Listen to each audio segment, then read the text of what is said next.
Welcome back to ವಿ4 motivational channel. ನಮಸ್ಕಾರ ಸ್ನೇಹಿತರೆ. ಕರ್ಮ ಮಾಡು, ಫಲದ ಚಿಂತೆಯನ್ನು ಬಿಡು, ನಿನ್ನ ಕರ್ತವ್ಯವೇ ನಿನ್ನ ಧರ್ಮ. ಫಲ ದೇವರ ಕೈಯಲ್ಲಿ, ಶ್ರಮ ನಿನ್ನ ಹೊಣೆ, ಶಾಂತಿ ನಿನ್ನ ಬಹುಮಾನ. ಭಯದಿಂದ ದೂರವಾಗು, ನಿನ್ನೊಳಗೆ ಶಕ್ತಿ ಇದೆ, ಆತ್ಮ ಅಜಯವಾದುದು, ಕಾಲ ಅದನ್ನು ಸೋಲಿಸಲಾರದು, ನೀನು ಶಾಶ್ವತ. ಸುಖ ದುಃಖ ಒಂದೇ ಎಂದು ನೋಡು, ಲಾಭ ನಷ್ಟ ಸಮವಾಗಿ ಸ್ವೀಕರಿಸು.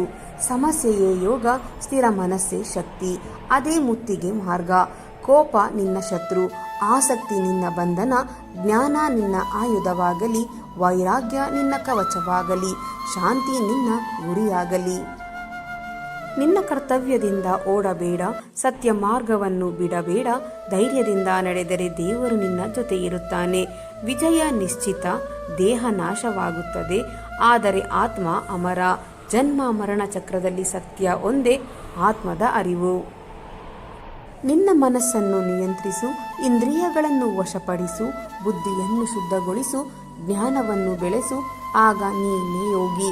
ಅಹಂಕಾರವನ್ನು ತ್ಯಜಿಸು, ನಾನು ಎಂಬ ಭಾವವನ್ನು ಬಿಡು. ಎಲ್ಲವೂ ಈಶ್ವರನದು, ನೀನು ಆತನ ಅಂಶ ಮಾತ್ರ. ಈ ಅರಿವು ಇದ್ದರೆ ಸಾಕು. ಜೀವನದಲ್ಲಿ ಯಾವುದು ಸಂಭವಿಸಬೇಕೋ ಅದೇ ಸಂಭವಿಸುತ್ತದೆ. ಚಿಂತೆ ಮಾಡುವುದು ವ್ಯರ್ಥ. ನೀನು ನಿನ್ನ ಕರ್ತವ್ಯ ಮಾಡು, ನಂಬಿಕೆ ನಿನ್ನ ಶಕ್ತಿಯಾಗಲಿ. ಶ್ರದ್ಧೆಯಂತೆ ಮಾನವ ಯಾವುದನ್ನು ನಂಬುತ್ತೀಯೋ ಅದೇ ನೀನು. ಶ್ರದ್ಧೆಯನ್ನು ಶುದ್ಧಗೊಳಿಸು, ಜೀವನ ಶುದ್ಧವಾಗುತ್ತದೆ. ಜ್ಞಾನದಿಂದ ಸಂಶಯ ಕರಗುತ್ತದೆ, ಭಕ್ತಿಯಿಂದ ಹೃದಯ ಬೆಳಗುತ್ತದೆ, ಕರ್ಮದಿಂದ ಜೀವನ ಸಾಗುತ್ತದೆ. ಈ ಮೂರು ಒಂದಾದರೆ ಮೋಕ್ಷದ ದಾರಿ ತೆರೆಯುತ್ತದೆ. ನಿನ್ನೊಳಗೆ ಯುದ್ಧ ಇದೆ, ಒಳ್ಳೆಯದು ಮತ್ತು ಕೆಟ್ಟದ್ದು, ಅದಕ್ಕೆ ಜ್ಞಾನವೇ ಸಾರಥಿ, ಸತ್ಯವೇ ರಥ, ವಿಜಯ ನಿನ್ನದೇ. ದುಃಖದಲ್ಲಿ ಕುಗ್ಗಬೇಡ, ಸುಖದಲ್ಲಿ ಹಿಗ್ಗಬೇಡ, ಸಮತೆಯಲ್ಲೇ ನಿಲ್ಲು, ಅದೇ ಯೋಗ, ಅದೇ ಜ್ಞಾನ. ಕಾಲ ಎಲ್ಲವನ್ನು ಬದಲಿಸುತ್ತದೆ, ಆತ್ಮ ಮಾತ್ರ ಸ್ಥಿರ.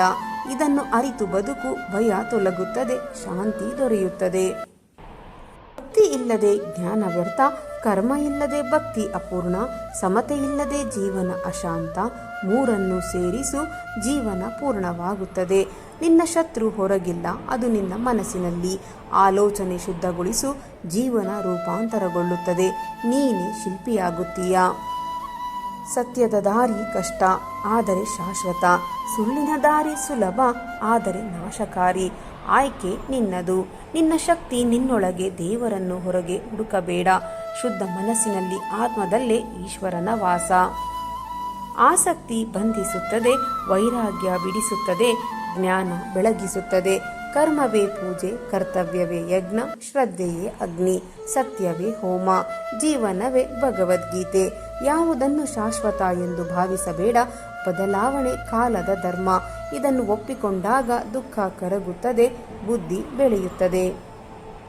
ಯಾವುದೇ ಕಾರಣಕ್ಕೂ ನಿನ್ನ ಪ್ರಯತ್ನ ಬಿಡಬೇಡ. ಫಲ ತಡವಾದರೂ ಶ್ರಮ ವ್ಯರ್ಥವಾಗುವುದಿಲ್ಲ. ಧರ್ಮದ ದಾರಿ ಎಂದಿಗೂ ಸೋಲದು. ಮನಸ್ಸು ಗೆದ್ದವನು ಲೋಕವನ್ನೇ ಗೆದ್ದವನು.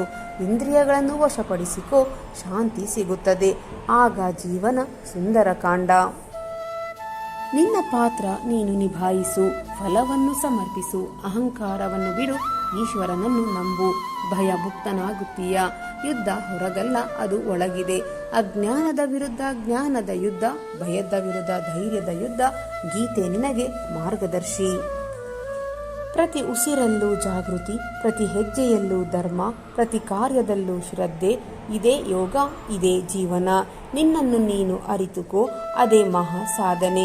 ಲೋಕದ ಜಯ ಅಗತ್ಯವಿಲ್ಲ, ಆತ್ಮದ ಜಯ ಸಾಕು. ಶಾಂತಿ ಶಾಶ್ವತವಾದದ್ದು. ನಂಬಿಕೆ ಇಲ್ಲದೆ ಭಕ್ತಿ ಇಲ್ಲ, ಶ್ರದ್ಧೆ ಇಲ್ಲದೆ ಜ್ಞಾನ ಇಲ್ಲ, ಸಮತೆ ಇಲ್ಲದೆ ಯೋಗ ಇಲ್ಲ. ಇವು ಒಂದಾದರೆ ಮೋಕ್ಷ ಸಮೀಪ.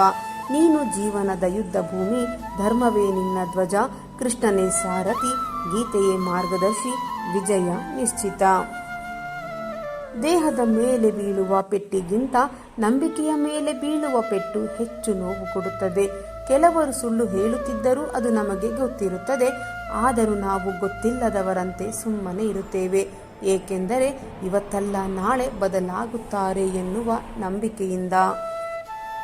ಸುಳ್ಳು ಹೇಳುವವರಿಗೆ, ಮೋಸ ಮಾಡುವವರಿಗೆ, ನಂಬಿಕೆ ದ್ರೋಹ ಮಾಡುವವರಿಗೆ, ಒಳಗೊಂದು ಹೊರಗೊಂದು ಮಾತನಾಡುವವರಿಗೆ ಜನರು ಬಹುಬೇಗ ಮರಗಿ ಹೋಗುತ್ತಾರೆ.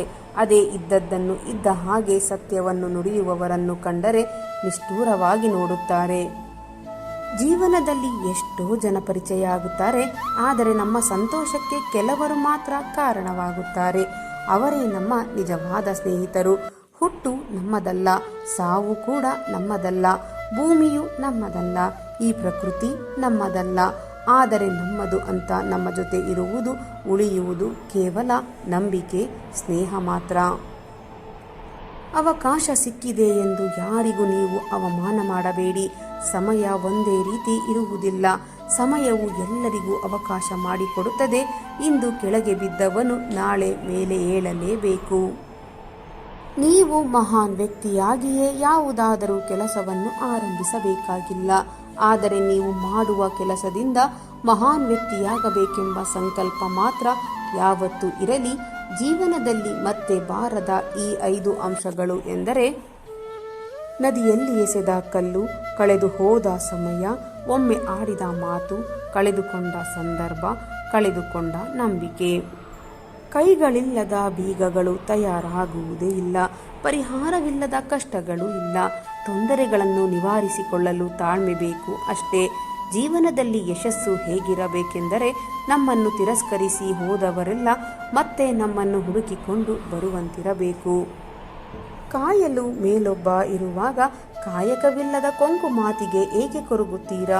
ಯಾರನ್ನು ನಂಬಿ ಬಂದಿಲ್ಲ ಎನ್ನುವುದೇ ಸತ್ಯವಾದರೆ ಯಾರಾದರೂ ನಮ್ಮೊಂದಿಗೆ ಇರುತ್ತಾರೆ ಎನ್ನುವ ನಿರೀಕ್ಷೆ ಏಕೆ? ಸ್ನೇಹಿತರೆ, ಜೀವನದಲ್ಲಿ ತೀರಾ ಅಸಹ್ಯ ಎನಿಸುವಷ್ಟು ಯಾರನ್ನು ದ್ವೇಷಿಸಬಾರದು. ಹಾಗೆಯೇ ತೀರಾ ಅಂಗಳಾಚಿ ಬೇಡಿಕೊಳ್ಳುವಷ್ಟು ಯಾರನ್ನು ಪ್ರೀತಿಸಬಾರದು. ಜೀವನದಲ್ಲಿ ಆತುರದಿಂದ ತೆಗೆದುಕೊಳ್ಳುವ ನಿರ್ಧಾರಗಳಿಂದ ಆಪತ್ತುಗಳೇ ಹೆಚ್ಚು. ತಾಳ್ಮೆಯಿಂದ ಅರಿತು ಮಾಡುವ ನಿರ್ಧಾರಗಳಿಂದ ವಿಪತ್ತುಗಳು ಕಡಿಮೆ. ಸಂಬಂಧಗಳು ಚೆನ್ನಾಗಿ ಇರುವಾಗ ದೊಡ್ಡ ದೊಡ್ಡ ತಪ್ಪುಗಳು ಚಿಕ್ಕದಾಗಿ ಕಾಣುತ್ತವೆ. ಅದೇ ಸಂಬಂಧಗಳು ಕೆಟ್ಟಾಗ ಚಿಕ್ಕ ಚಿಕ್ಕ ತಪ್ಪುಗಳು ತುಂಬ ದೊಡ್ಡದಾಗಿ ಕಾಣುತ್ತವೆ. ಜೀವನದಲ್ಲಿ ಸಹಿಸಲಾಗದ ಅತಿ ನೋವಿನ ಸುಖಕರ ದೊಡ್ಡ ಘಟನೆಯೊಂದು ನಡೆದಾಗ ಮನಸ್ಸು ಕರಗುತ್ತದೆ ಹಾಗೂ ಮರಗುತ್ತದೆ.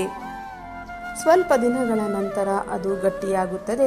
ಏಕೆಂದರೆ ಅದಕ್ಕಿಂತ ದೊಡ್ಡದು ಮುಂದೆ ನಡೆಯುವುದು ಏನೂ ಇಲ್ಲವೆಂದು.